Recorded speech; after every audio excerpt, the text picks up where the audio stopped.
बोलती पुस्तके. ज्यांना वाचनाचा नाद त्यांना बोलती पुस्तके घाली साद. आमचं चॅनल सबस्क्राईब करा आणि सबस्क्राईब करायला इतरांनाही सांगा.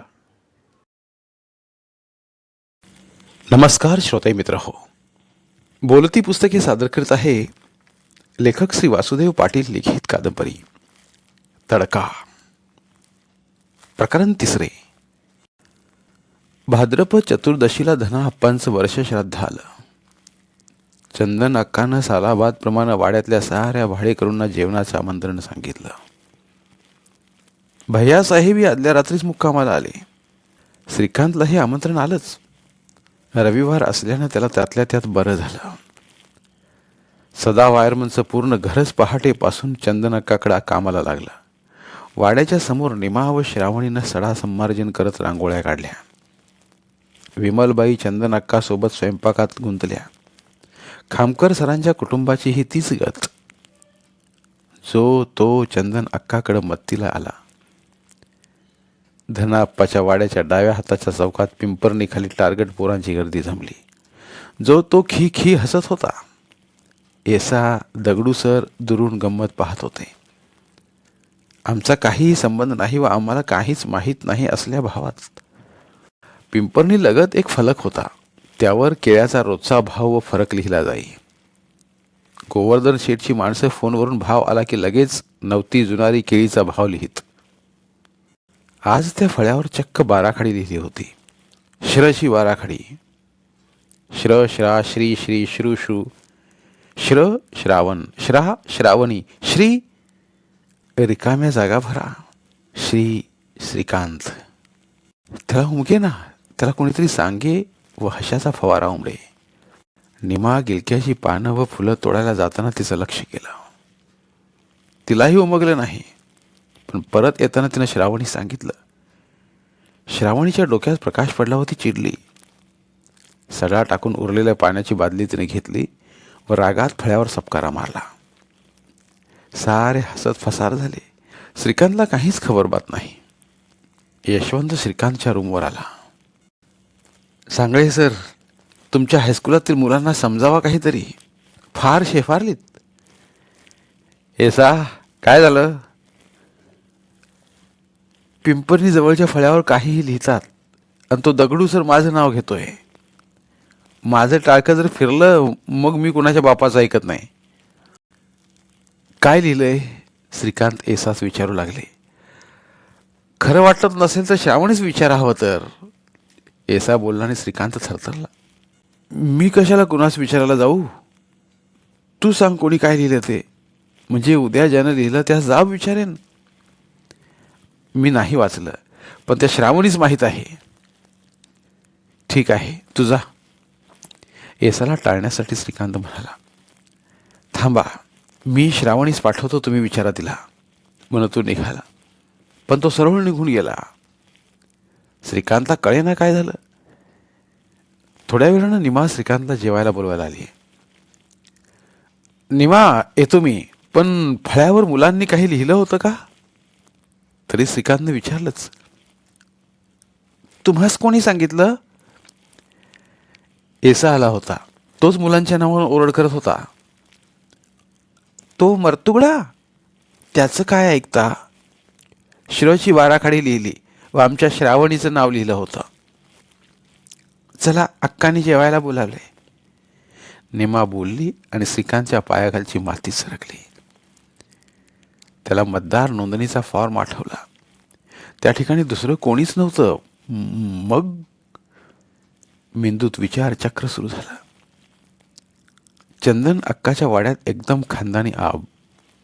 स्वच्छता टापटीप कमालीची. सुसज्ज घर. अक्कानं धना अप्पाच्या तस्बिरीची पूजा केली. उंबरडजवळ गिलक्याच्या पानावर पिवळी फुलं व विस्तव ठेवत पूजा केली. घास दिला. बाहेर धाब्यावर घास ठेवला. वास फिरला व साऱ्यांना जेवण परोसलं. वाढायला निमा व श्रावणी सारेच रांगेत बसलेले. ताट अनेक पदार्थांनी भरलेलं. मूग उडदाचे वडे, वेगवेगळे भजे, भाज्या, खीरपुरी, पुरी, मिरचीचे भजे वाढे एकदा सर्वांना. चंदन अक्का समोरून बसल्या जागेवरून श्रावणीच म्हणाल्या. श्रावणीनं भैयासाहेब, आपले वडील, खामकर सरांना एकीकडून भजे वाढले. नंतर शेवटी बसलेल्या श्रीकांतला. मला नको, श्रीकांत हात आडवा करत म्हणाला. तोवर श्रावणीनं तिरपा कटाक्ष फेकत जबरीनं भजे दिलेच. नाईलाजानं श्रीकांतनं पानातले भजे उचलत मिरची सकट तोंडात टाकले आणि त्याच्या कानातून डोळ्यांतून उष्ण सनका निघाल्या व धूरही जणू तो हा हू करू लागला. बाकी मात्र हळुवार भजे खात होते. श्रावणी त्याच्याकडेच पाहत होती. श्रीकांत, पाणी घे, भैयासाहेब एकदम शांतपणे बोलले. निमानं श्रावणीकडे पाहिलं. श्रीकांतच्या ताटात VNR या तिखट मिरचीचे भजे श्रावणीनं मुद्दाम दिले हे तिनं ओळखलं व ती पाणी घेत श्रीकांतला देऊ लागली. सर, गोड खीर प्या व पाणीही प्या, निमा म्हणाली व श्रीकांतनं पेलाच तोंडाला लावला. निमा, सरांना आणखी भजे आणू का विचार, श्रावणी फळ्यावरील बाराखडीचा राग काढत म्हणाली. श्रीकांत अजूनही हास हुश्य करत होता. श्रीकांतकडं अक्का एकसारखी टक लावून पाहत होते. श्रीकांतला कळे ना. सदा वायरमन खामकर उठले तसा श्रीकांतही उठू लागला. श्रीकांत, थांब जरा, भैयासाहेब म्हणाले. श्रीकांत उठता उठता बसला. भैयासाहेबांनी चंदन अक्काकडं पाहिलं. श्रीकांत, गाव विचित्र आहे. शाळा आणि घर या पलीकडे कुणाच्या भानगडीत अजिबात पडायचं नाही. शाळा मुलांसाठी जेवढं चांगलं करता येईल तेवढं पोट तिडकीने कर. जाता जाता अक्काच्या पाया पड. काहीही मदत लागली तर सरळ अक्काला सांगायचं, भैयासाहेब बोलले आणि श्रीकांत चपापला. तरी तो उठत भैयासाहेब अक्काच्या पायावर वाकला. अक्काच्या डोळ्यात घळाघळा अश्रू टपकले. अक्का, पुरे, भैयासाहेब बोलले. श्रीकांत रूमवर आला. जो तो गाव विचित्र आहे हेच सांगतोय. भैयासाहेबही तेच म्हणाले. कदाचित शिराची वाराखडी भैयासाहेब यांना समजली असावी म्हणून ते सावध करत असतील. पण ती अक्का आपणाकडे सारखी जणू मायेनं पाहत होती. का? या भैयासाहेबांनी तर आजवर आपणास सारी मदत केली आहे. कोण हे भैयासाहेब? हे का आपणास मदत करत आहेत? आपलं मूळ अस्तित्व काय? ती अक्का घळाघळा अश्रू का ढळत असावी? बाकी त्या शिरच्या बाराखाडीचा त्या श्रावणीशी आपला काय संबंध? तरी लगेच फळ्यावर नाव लिहिलं जावं. खरंच गाव विचित्र आहे. पण मतदान यादीतील चूक व त्याच्याशी आपला संबंध का जोडला जावा? कोण असावं या माग? दगडू, एसा, की सोबत आलेल्या मुली, की शाळेतलंच कोणीतरी? माधव शिपायाचा मुलगा गोकुळ? या गावात येऊन काहीच दिवस होत आहेत तोवर इतके शत्रू का निर्माण व्हावेत? कदाचित आपण जास्त विचार करतोय. नसेलही काहीच, पण उगाच आपण वाढवतोय. जेवण भरपेट झाल्यानं त्यास सुस्ती आली. तो पलंगावर लवणला. ऊर्जा अक्षयतेचा नियम. या विश्वात ऊर्जा निर्माण होत नाही व नष्टही करता येत नाही. फक्त एका ऊर्जेचं दुसऱ्या ऊर्जेत रूपांतर होतं. तसंच भावना अक्षयतेचाही नियम असावा. झोपेची गुंगी. जगात भावना निर्माण करता येत नाही व नष्टही करता येत नाही. फक्त एका भावनेचं दुसऱ्या भावनेत रूपांतर होतं. मनातल्या रागाचं प्रेमात रूपांतर होतं. मनातल्या प्रेमाचं द्वेषात रूपांतर होतं. भावना अक्षयतेचा नियम. भाद्रपदात श्रावण, डोळ्यात झोप, मनात श्रावण की श्रावणी. झोपा श्रीकांत VNR. मिरची झोंबू देऊ नका. परतीच्या सरी. सरत्या भादव्यात श्रावण. 4च्या सुमारास छापरा परतीच्या सरीनं झोडपलं जाऊ लागलं. भावनेचा बदल विश्वावर परिणाम करत असावा का? झोप उघडली. पडल्या पडल्या त्याला कपड्याची आठवण झाली. मागच्या गॅलरीच्या कठड्यावर आपण कपडे वाळत टाकलेत. तो उठला व घाईत पोटदार उघडलं. कपडे सर्व ओले. तो कपडे काढू लागला. समोरच्या गल्लीत चौकात पाणीच पाणी. श्रावणी व निमा पन्हाळीखाली बादल्या लावत पाणी झेलत त्यात कपडे धुत होत्या. सकाळपासून चंदन अक्काकडे मदतीला गेल्या असल्यानं धुणं बाकी असावं. नजरानजर होताच परतीच्या सरणी कोसळताना वरच्या वर आभाळात भूतभौरी निर्माण केली. इंद्रधनूची कमान आणखीनच ताणली गेली. श्रावणीनं संतापानं टफातलं पाणी गोल फिरकावलं. पाण्यानं अर्धवर्तुळ करताना गॅलरीचा कठडा कव्हर केलाच. आधीच ओले कपडे अधिक ओले झाले. श्रीकांतनं तिकडे दुर्लक्ष करत कपडे करकसून निपळले, वाहत आणले. परतीच्या सरी चांगल्या जोमानं बरसत होत्या. रात्री माधव शिपाई आला. श्रीकांतनं दुपारी चांगलं जेवण झालं असल्यानं रात्री स्वयंपाक केलाच नव्हता. माधव येताच त्यानं मस्त चहा ठेवला. चहाचा कप माधवकडे देत बसत श्रीकांत म्हणाला, माधव भाऊ, आजच केंद्रीय विद्यालयाची जाहिरात आली आहे. आपल्या गोकुळला माझ्याकडे पाठवा. अर्ज करून देऊ आपण. सर, आमचा गोकुळ हल्ली माथे फिरू गत वागतोय. तसा मनाचा साप आहे तो, पण वैफल्यग्रस्त झालाय. ते असू द्या, अर्ज तर करू. तो नाही येणार. त्याला सांगूनही उपयोग होणार नाही. एकदा पाठवा फक्त त्याला माझ्याकडे, मग बाकीचं मी पाहतो. सांगून पाहतो, ऐकलं तर ऐकलं, पण नुसता अर्ज भरून काय उपयोग सर? अभ्यासही करायला हवा ना. माधव भाऊ, मी तयारी करून घेईन गोकुळची. ती चिंता तुम्ही सोडा. श्रीकांतने विश्वास दिला. माधवच्या डोळ्यात चमक आली. मग सर, तुम्ही सकाळी शाळेच्या आधी या ना जरा घरी. सर, माझा गोकुळ खूप हुशार आहे हो. 10वी-12वीला तो तालुक्यात पहिला आलाय, पण नंतर या गावानं बिघडवलंय त्याला. बरं, येतो मी सकाळी. बोलतो गोकुळची. यश येवो न येवो, पण प्रयत्न तर करू. माधवन दोन्ही कप उचलत मध्ये ठेवले. माधव भाऊ, हा एसा नेमका कसा आहे हो? श्रीकांतनं अचानक प्रश्न केला. सर, गुल्याचा यशवंत का? हो. का? काही काड्या केल्या का त्यानं? माधवनं प्रतिसवाल केला.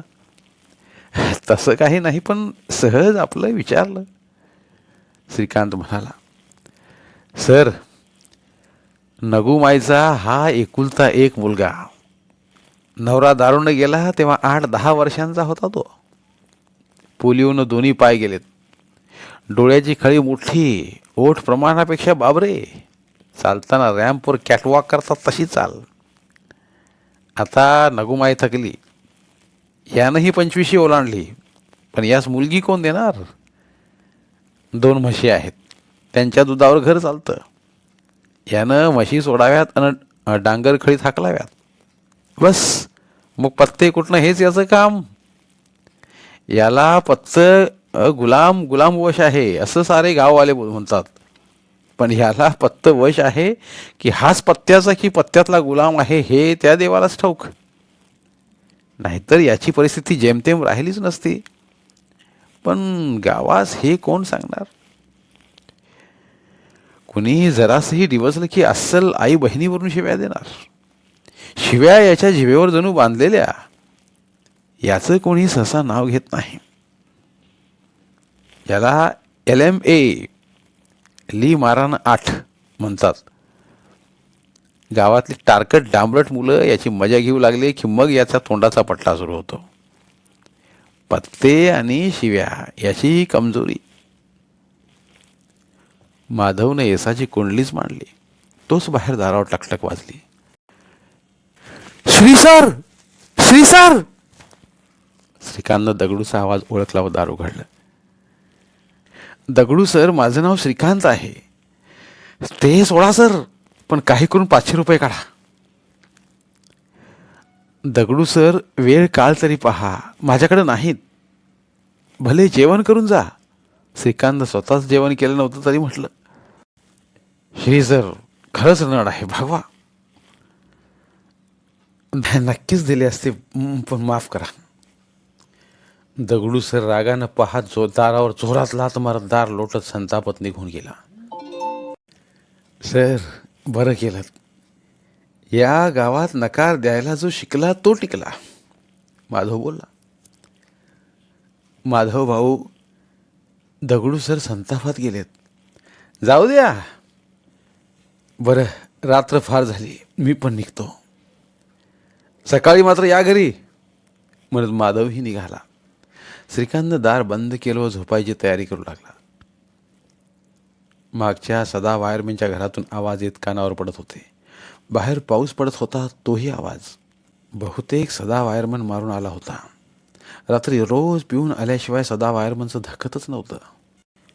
विमल, मी पितो मी, पण तुम्हाला काही कमी पडू दिलं का आज पाहतो? आणि पितो तोही ड्युटी चोख करून. सदा वायरमन बडबडत होता. झोपा मुकाट्यानं. डोक्या पार मुली आहेत घरात, त्यांचा तरी विचार करा. विमलबाई संतापत होती. माझ्या लेकी सोनं आहे, सोनं. त्या मला मुळीच बोलणार नाहीत. बाबा, झोपा आणि आम्हालाही झोपू द्या, श्रावणी बोलली. श्रावणी, तू घाबरू नकोस. त्या कंपनीला तू सोडून आलीस, चांगलं केलंस. तुझा बाप आहे ना, तू चिंता करू नकोस. लेख हातची नोकरी सोडते आणि हा पहा बाप चांगलं म्हणतो, विमलबाई रागाने म्हणाली. विमले, माझ्या श्रावणीला नोकऱ्यांची काय कमी? मी यूं तिला नोकरी शोधेन. आधी लग्नाचं पहा. पोर आणि जीवाला घोर. लग्नाचा विचार करायचा तर आले ढोसून. ए आई, निदान तू तरी बस कर, झोपू दे ना. शेजारी ते नवीन सर आले, त्याने ऐकलं तर काय म्हणतील? आता निमाच वैतागानं बोलली. श्रीकांतच्या कानावर सारं पडत होतं. त्यानं उशीतली रोई काढली व कानात बोळे घातले. 4:30ची बेल लावत तो झोपी गेला. बेल वाजताच श्रीकांत उठला. पावसानं व्यायामाचा कंटाळा येत होता व उठण्याचाही. त्यानं ब्रश केला व तोंडावर पाणी मारलं. दुधाचा डबा घेत तो दूध घेण्यासाठी निघाला. धनाप्पाच्या वाड्याच्या डाव्या चौकातून तो बस स्थानकाकडे निघाला. वातावरणात परतीच्या सरीने एकदम गारठा व धुका निर्माण केलं होतं. तापी काठावरील झाडोऱ्यातून पोपट वा तत्सम पक्ष्यांची मंजूळ सुरावट गारठ्यास वेगळाच गोड तडका देत होती. श्रीकांतला एकदम प्रसन्न वाटत होतं. पाराजवळील मारुतीच्या देवळाजवळ दगाबाबा डेअरीतून दूध घेत गावात ज्यांच्याकडे गायी म्हशी नाहीत त्यांना विकत देईन. दूध डेअरीचंच, पण दगाबाबांकडे ही जबाबदारी सोपवलेली. गावातल्या साऱ्या गायी म्हशी याच चौकात आणत दूध देत. समोरा सारा मामला म्हणून प्युअर दूध मिळे. दगाबाबाकडे 8-10 लोकांची रांग. वातावरणात रात्रीच्या पावसानं पूर्ण गारठा. रांगेत श्रीकांत उभा राहिला. अजूनही अंधार होता. श्रीकांतच्या कानाजवळ सनकन टपलीचा आवाज आला. श्रीकांत वळला व टपली कुणी हाडली म्हणून मागे पाहू लागला. मागे श्रावणी उभी. अधुऱ्या उजेडातही त्यानं श्रावणीस ओळखलं. थर थर थड थड कापरं. तोच श्रावणीच्या मागं उभ्या दगडूवरही लक्ष गेलं आणि क्षणात त्यानं ओळखलं की टपली कोणी मारली व का मारली. रात्री पैसे न दिल्याचा हा राग. श्रावणी मागं वळलेल्या श्रीकांतला पाहताच बिथरली. दगाबाबा पुढं आहेत, मागं दगडू सर आहेत. आणि दूध दगाबाबा देतात, दगडू सर नाही. मग काय वळून पाहतात? मला काही सोनं जडलेलं नाही वळून पाहायला. पुढे सरका, नाहीतर मला जाऊ द्या. सदा वायरमनच्या सोन्यासारख्या लेकीने एका दमात दम दिला. श्रीकांत तिला जागीच उभं राहू देत तोच रांगेतून बाहेर निघाला व दगडू सरांच्या मागे उभा राहिला. दगडू सर फुटरं छदमी हसला. पुढे श्रावणी मागे दगडू सर आणि मग श्रीकांत. दगडू सर एकदम शांत तटस्थ. तोच दूध मोजायला एसा आला. त्याचं लक्ष रांगेवर गेलं. एसा, तुला दची बाराखडे येते का रे? दगडू सर एसाच म्हणाले. येते. अन श्रची पण येते म्हणू का? एसा बाबऱ्या ओठातून छद्मी हसत म्हणाला. श्रीकांतची तळपायाची आग मस्तकात गेली. त्यानं मागूनच पायाच्या गुडघ्यानं असा काही जोराचा दणका दिला की दगडू रांगेतून बाजूला धपकन पडला. दगडू सर, सांभाळा, चक्कर येत आहे का? नीट उभे राहा ना. श्रीकांतच दगडूचा हात धरत उठवू लागला. दगडू सर, रात्री कमी ढोसत चला. उतरली नाही का दडादड पडायला? दूध मोजणारा दगाबाबा तिकडून डाफरला. वरून एसा खी खी हसत, दगडू सर, दची बाराखडी म्हणू का? असं विचारू लागला. श्रावणी दूध घेता घेता ओठातल्या ओठात हसली. श्रीकांतनं ठसक्यात डब्यात दूध घेतलं व परतला. कधी कधी पोक्तपणाचं ओझं झुगारत स्वीकारला पोरकटपणाही महत्वाचा असतो. जगण्यात नवी उमेद निर्माण करतो. धन्यवाद. उर्वरित कादंबरी पुढील भागात.